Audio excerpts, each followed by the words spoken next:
I'm really lucky with my job. It's interesting when you were talking about, you know, making poetry for a living. Who would choose it? But, you know, I mean, it chooses you, I think, in some ways. But I'm really lucky that I get to travel, you know, travel the world doing it. So, but the thing is that I've come to make airports my second home because of that. And this poem is called, I've got to remember the title, it's a bit long-winded. FlightDY313, London to Oslo, 07:50 AM. So it's just a little observation and mind meandering about an airport experience, this particular flight, DY313. There's intermittent huffing behind me, and it breaks my train of thought, which chugs lazily around my brain in befuddled loops anyway, because it's just too early, it's too damn early to be standing in this queue, which questions itself why it exists. It's just too damn early. The spidery fake eyelashes on the ticket clerk drag her already drooping lids into deeper impassivity.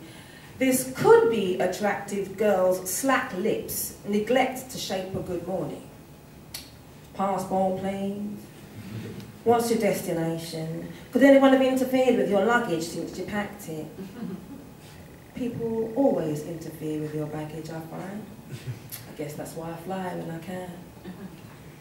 I traipse past the trappings of duty-free, fast food and fashion at farcical exchange rates, grab some bad coffee, it slaps me awake. The incessant flight announcements penetrate, it's just too toppy and tinny. I feel like I need some warm, round base. I find somewhere comfortable seating to park, and I pull out my pen and wait for the calling of my gate. And I wait. In my head, I let this Stansted waiting zone mutate all the glass and steel domes, this port of home sweet home, of dreams come true, of harbour of bad news, neutral as a clay cup of water, as the stories pass through, pass through, pass through. Riding hand-painted runway strips, calligraphy swirls of gold and brilliant blue. Terminals are beginnings where ingenious ideas hatch into intrepid travellers, and they slip, slide, glide like flocks of starlings over glittering rose-port marble flooring. They sing passport songs, those officials, of mythical winged creatures. Officials, they smile and applaud, and security scan checks scope the new mental, excuse me. Security checks scan the scope of new mental frontiers by poking telescopes into people's ears and celebrating this life of no guarantees. I say jump, parachute be damned, jump, worry less about where you land.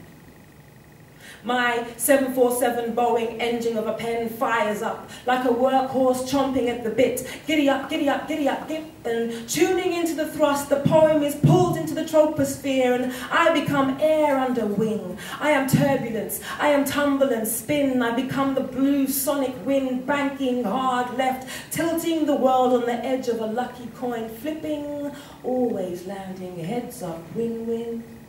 I am a pilot, flexing my desire, higher and higher over daily crisis I fly, heavy lifting hundreds of tons of doubt, etching ink on the vastness of a helical sky, tracking the surface of this earth at the slow crawl of sound, sending smoke signals to all that is lost, saying, come now, be found, crossing meridians of time with no lag as the clock stops, until my pen drops. We hope you've enjoyed your journey and look forward to you travelling with us again, chirps the head girl of flight DY313. Oslo Airport makes no tannoy announcements, something about noise pollution and relaxing environment experiences, something about buffering the stress levels of flying, and I guess it's just less bawdy. And there's something about having to pay attention, because it's up to you, the traveller, to read the signs and watch for your calling. There's something about having your life in your own hands. It's up to you to step out on the cloud.